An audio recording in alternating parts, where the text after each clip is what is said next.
आज हम पढ़ने वाले हैं elimination reactions of alkyl halides के बारे में। एग्जांपल लेते हैं इथाइल ब्रोमाइड, फॉर्मूला CH3CH2Br। इसको थोड़ा डिफरेंट फॉर्म में लिखेंगे ताकि आपको रिएक्शन आसानी से समझ में आएगी। इसको हम हीट करेंगे KOH के साथ। आप NaOH भी यूज कर सकते हैं, लेकिन सॉल्वेंट यहां आपको अच्छे से याद रखना पड़ेगा अल्कोहल। यहां हम एक्वस नहीं लिख पाएंगे, अल्कोहल ही लिखना पड़ेगा। अब एग्जैक्टली क्या होगा देखो जरा कैसे रिएक्शन होगा। तो यहाँ पे Br is more electronegative than carbon, जिसके कारण ये बॉन्ड पेयर Br के पास चला जाता, Br नेगेटिव बनता। फिर Br नेगेटिव किसके साथ जुड़ता, K पॉजिटिव के साथ। फर्स्ट बाई प्रोडक्ट KBr बन गया। दूसरा प्रोडक्ट कौन सा बनेगा, अब ये OH नेगेटिव यहां पर रहता, ये OH नेगेटिव इस हाइड्रोजन को एब्स्ट्रैक्ट करता in the form of proton, जिसको हम H पॉजिटिव से डिनोट करते हैं। H positive plus OH negative second by product बन गया वाटर। अब मेन प्रोडक्ट कैसे बनेगा, तो यहाँ H पॉजिटिव के फॉर्म में निकल गया, बराबर। तो ये बॉन्ड पेयर बच गया ना, ये बॉन्ड पेयर कहां जाएगा, it shifts between two carbon atoms so that we will get CH2। अब यहाँ सिंगल बॉन्ड का क्या होगा, double bond CH2। Carbon carbon double bond बन गया। What is the class of this compound, alkyne. इस प्रकार से देखो जरा इस रिएक्शन में क्या हुआ है, दो एटम्स निकल गए, एक हाइड्रोजन दूसरा Br। कहां से निकले, फ्रॉम एडजेसेंट कार्बन।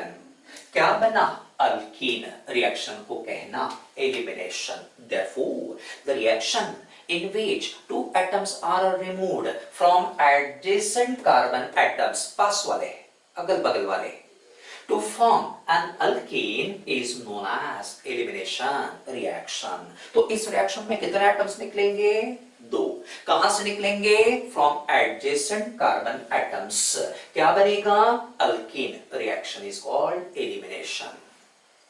अब देखते हैं इस रिएक्शन को ही कुछ और नाम दिए गए हैं, कौन से देखते हैं जरा यहाँ पे क्या होगा। तो यहाँ कौन कौन से एटम्स निकल गए, एक हाइड्रोजन निकला, दूसरा Br निकला। Br is nothing but halogen.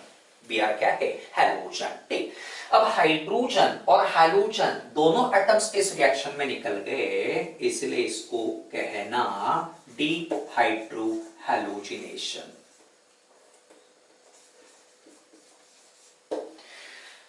और कौन सा नाम हो सकता है, Br जिस कार्बन को जुड़ा उसको अल्फा कार्बन कहना, अल्फा के बाद beta, next is gamma, next is delta carbon. यहां से beta carbon, beta hydrogen is eliminated. देखो जरा कौन सा हाइड्रोजन निकल गया, ऐसा hydrogen which is attached to beta carbon. जो हाइड्रोजन बीटा कार्बन को जुड़ा रहता उसे बीटा हाइड्रोजन कहना। बीटा हाइड्रोजन इस रिएक्शन में एलिमिनेट हुआ, इसलिए रिएक्शन को कहना beta elimination. Which hydrogen is removed here? Beta hydrogen, इसलिए रिएक्शन को क्या कहना, बीटा एलिमिनेशन। एक और नाम इसके लिए पॉसिबल है, कौन सा, हाइड्रोजन जहां से निकला उसको नंबर 1 देना, उसके बाद जो कार्बन रहेगा नंबर 2 देना। फर्स्ट और सेकंड ऐसे दोनों कार्बन से एक एक एटम निकल गया, इसलिए इस रिएक्शन को 1-2 एलिमिनेशन भी कहा जाता। अब इस कंपाउंड का नाम क्या है, इथाइल ब्रोमाइड, और यहां क्या बन गया, ethene. Therefore ethyl bromide on heating with alcoholic KOH gives ethene. आपको मैकेनिज्म याद रखना है, what is happening during the reaction you have to remember, otherwise difficult होगा रिएक्शन को याद रखना। एक और एग्जांपल हम लेंगे, अगर आपको इस रिएक्शन का मैकेनिज्म समझा तो दूसरा रिएक्शन का मैकेनिज्म आसानी से समझ में आएगा। CH3CH2Br CH3 plus KOH alcoholic solvent लिखना ही पड़ेगा, बॉइल करेंगे हम यहाँ पे, स्ट्रॉन्गली हीट करना पड़ेगा। अब Br जिस कार्बन को जुड़ा वहां से Br निकलेगा, इस कार्बन से Br, और उसके एडजेसेंट कार्बन से हाइड्रोजन निकलेगा। अब यहाँ एडजेसेंट कार्बन कितने हैं, इसको अगर अल्फा कहेंगे तो यहाँ कितने बीटा कार्बन है, 2 बीटा कार्बन, और दोनों बीटा कार्बन पे बीटा हाइड्रोजन आर अवेलेबल। जितने भी प्रकार के बीटा हाइड्रोजन्स रहेंगे वो सभी बीटा हाइड्रोजन्स को रिमूव करना जरूरी है। अब देखो यहां कहां से बीटा हाइड्रोजन रिमूव होगा, तो इस कार्बन को 3 हाइड्रोजन जुड़े हैं, इस कार्बन को 3 हाइड्रोजन जुड़े हैं, मतलब दोनों बीटा कार्बन पे chemical environments are same. Since chemical environments are same on both beta carbon atoms, हम कहीं से भी हाइड्रोजन को रिमूव कर सकते हैं। हम यहां से बीटा हाइड्रोजन को रिमूव करेंगे, प्रोडक्ट बनेगा CH3CH, यहां से भी निकल गया, फिर यहां पे सिंगल का डबल बॉन्ड बनेगा, यहां रहेगा CH2 plus KBr plus H2O। Now what is the name here? 2-bromopropane। 1 2 3 second carbon को Br जुड़ा इसलिए 2 ब्रोमो, 3 कार्बन है इसलिए प्रोपेन रहेगा। This belongs to class secondary alkyl halide. ये जो पहला एग्जांपल हमने लिया था उसका आईयूपीएसी नेम में बताता हूं, Br के लिए ब्रोमो रहेगा, 2 कार्बन इथेन रहेंगे which belongs to class primary alkyl halide. Already आपने प्राइमरी सेकेंडरी और टर्शियरी अल्काइल हैलाइड्स के बारे में पढ़ा है। उसके बाद यहाँ प्रोडक्ट कौन सा बना? प्रोपेन, 3 कार्बन प्रोप रहेगा, डबल बॉन्ड एनी रहेगा। Therefore 2-bromopropane on boiling with alcoholic KOH gives propane. Next example हम लेंगे CH3CCH3CH3Br। इसको हम आईयूपीएसी नेम देंगे कैसा? सेकंड कार्बन को Br जुड़ा है इसलिए 2 ब्रोमो रहेगा, देन ये भी एक मिथाइल ग्रुप जुड़ा है इसलिए 2 मिथाइल रहेगा। ब्रोमो और methyl alphabetically arranged here, 3 carbon आगे पैरेंट चेन में इसलिए प्रोपेन कहना।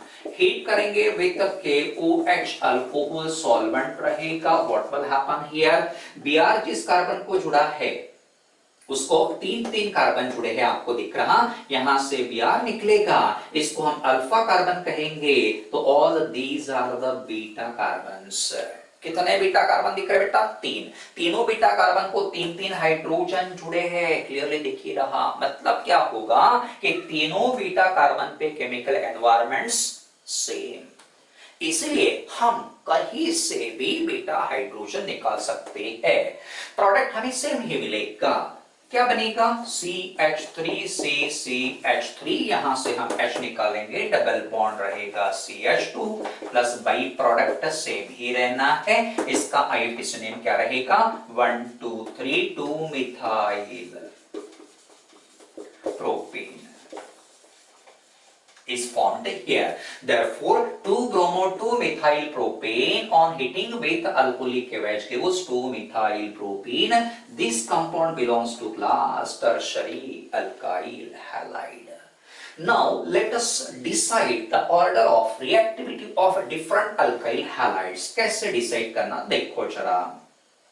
तो ऑर्डर ऑफ रिएक्टिविटी डिसाइड करते समय हमें जो प्रोडक्ट बना उसके बारे में सोचना पड़ेगा। Which one is more stable? ये हमें डिसाइड करना पड़ेगा। How to decide? तो बेटा यहां देखो, कार्बन कार्बन डबल बॉन्ड को सिर्फ हाइड्रोजन एटम्स ही जुड़े हैं, इसलिए हम इसे कहेंगे अनसब्स्टिट्यूटेड अल्कीन। क्या कहना? अनसब्स्टिट्यूटेड अल्कीन। यहां कार्बन कार्बन डबल बॉन्ड को देखिए, only 1 methyl group is attached, यहां कोई अल्काइल ग्रुप नहीं जुड़ा, सिर्फ एक ही मिथाइल ग्रुप यहां जुड़ा है, इसलिए इसको कहेंगे मोनो सब्स्टिट्यूटेड अल्कीन। क्या कहना? Mono substituted alkyne. और इस अल्कीन में कितने अल्काइल ग्रुप जुड़े हैं कार्बन कार्बन डबल बॉन्ड को? बताइए तो जरा, देखो जरा। यहां कोई अल्काइल ग्रुप नहीं जुड़ा है, लेकिन यहां 2 मिथाइल ग्रुप्स आर अटैच्ड, इसलिए हम इसे कहेंगे डाई सब्स्टिट्यूटेड अल्कीन।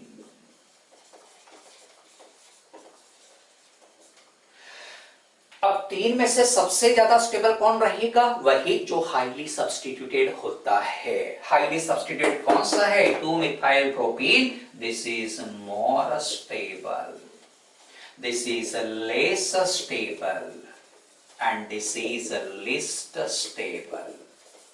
इसीलिए कौन से रिएक्शन का रेट सबसे ज्यादा रहेगा, कौन सा अल्काइल हैलाइड इजीली एलिमिनेशन दिखाएगा, जहां मोस्ट स्टेबल प्रोडक्ट बनता है। Most stable product is form in case of tertiary alkyl halide, therefore what is the order of reactivity, tertiary alkyl halide is greater than secondary which in turn is more reactive than primary alkyl halide. अगर हम halogen atom के nature को consider करेंगे RBr RCl, तो which one is more reactive, तो देखो यहां पे वही मोर रिएक्टिव रहेगा जहां बेटर लिविंग ग्रुप प्रेजेंट है। बेटर लिविंग ग्रुप कौन सा रहता है, I नेगेटिव, इजीली निकल जाता है, इसे Ri is most reactive than RBr which in turn is more reactive than RCl। इस प्रकार से दोनों ऑर्डर्स आपको अच्छे से याद रखना है। बाद में एक और एग्जांपल हम लेंगे।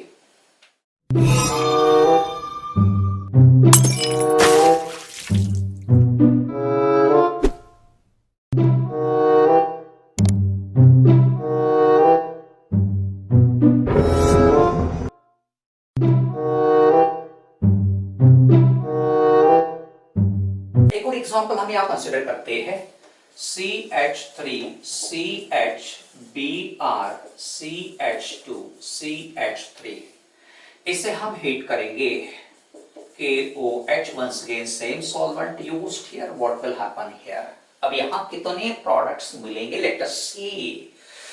Br attached to this carbon is alpha कहना, अल्फा के बाद रहेगा बीटा, अल्फा के बाद रहेगा बीटा। अब देखो जरा यहां कितने प्रोडक्ट्स मिलेंगे, how many beta carbon atoms are present here, 2।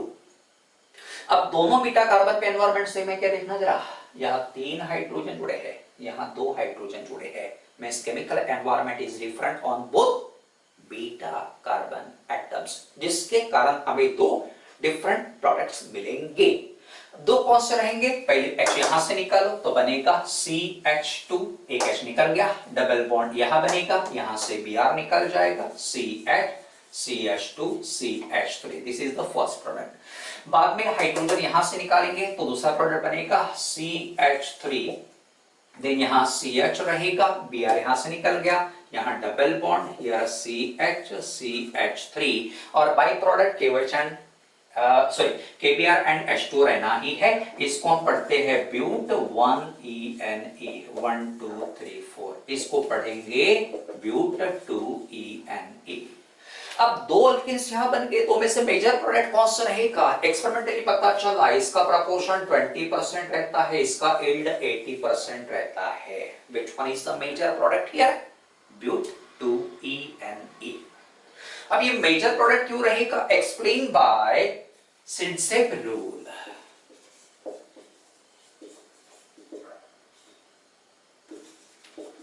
और इसे ही बाद में सेडसेप रूल कहा गया है। सेडसेप रूल और जेसेप रूल दोनों सेम ही है। अब देखो जरा ये रूल क्या कहता है, यही मेजर प्रोडक्ट क्यों रहेगा, तो देखिए ब्यूट 1ENE में इस कार्बन को कोई अल्काइल ग्रुप नहीं जुड़ा है, but 1 ethyl group is attached to this carbon, सिर्फ एक ही इथाइल ग्रुप जुड़ा है इस डबली बॉन्डेड कार्बन को, इसलिए इसको हम मोनो सब्स्टिट्यूटेड अल्कीन कहेंगे।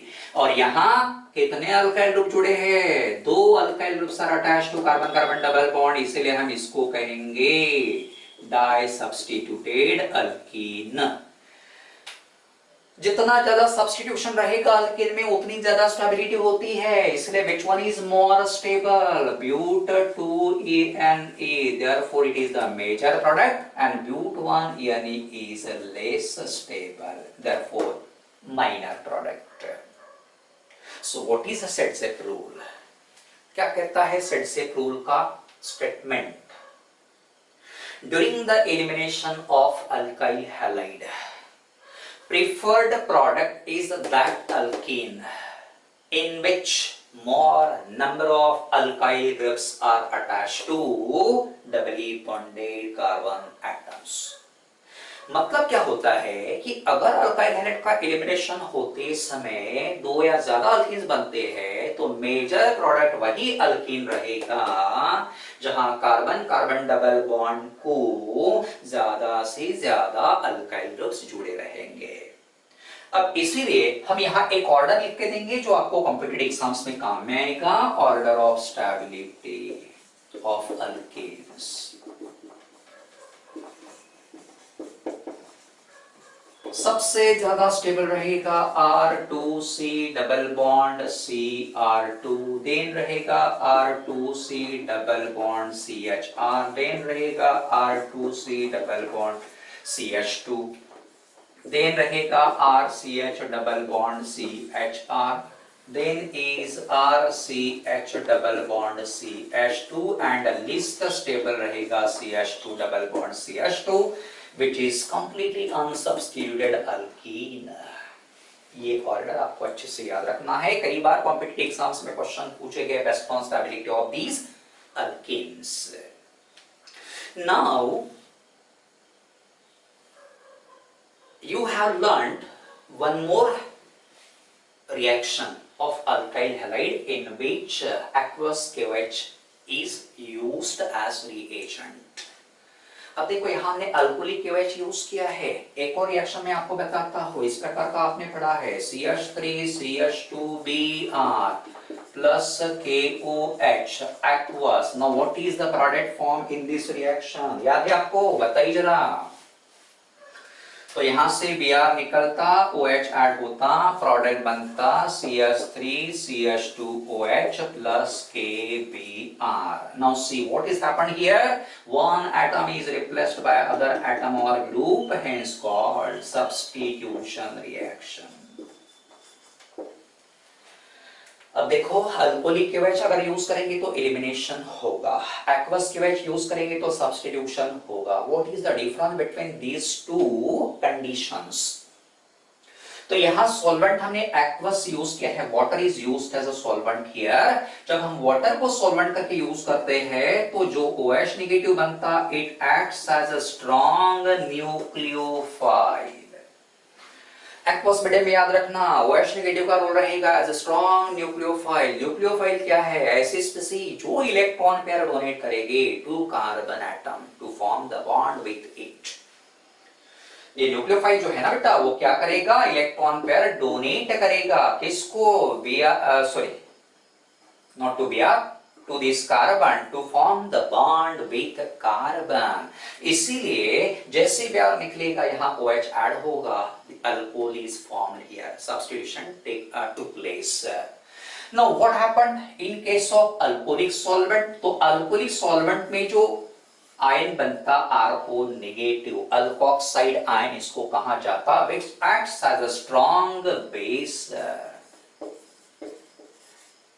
which acts as the strong base, जिसके कारण ये क्या करेगा? It abstracts beta hydrogen from the alkyl halide and alkene is the product, elimination takes place here।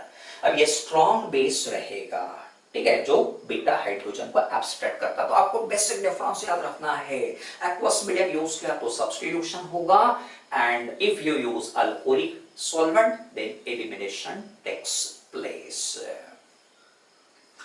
Next video में आप पढ़ोगे reactions of alkyl halides with the metals।